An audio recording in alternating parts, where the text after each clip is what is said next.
চলুন আজ একটা দারুণ ইংরেজি শব্দ শেখা যাক। শব্দটি হল ফ্লিটিং।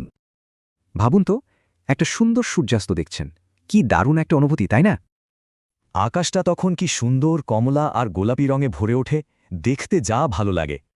তখন মনে হয়, ইস, এই সময়টা যদি এখানেই থেমে যেত। কিন্তু দেখতে দেখতেই সব রং হারিয়ে যায় আর অন্ধকার নেমে আসে।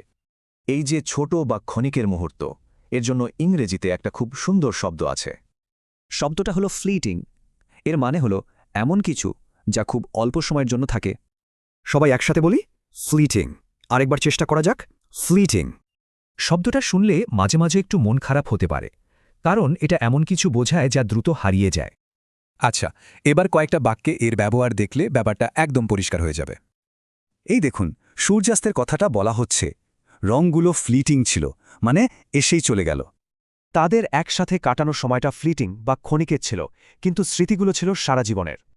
এখানে সুযোগটাকে ফ্লিটিং বলা হচ্ছে, মানে সুযোগটা বেশিক্ষণ থাকবে না, তাই তাড়াতাড়ি কাজে লাগাতে হবে। তো এই শব্দটা সহজে মনে রাখার উপায় কি? চলুন দেখি। ফ্লি মানে কি? পালিয়ে যাওয়া। আর ফ্লিটিং জিনিসগুলো ঠিক পালিয়ে যাওয়ার মতোই দ্রুত চলে যায়।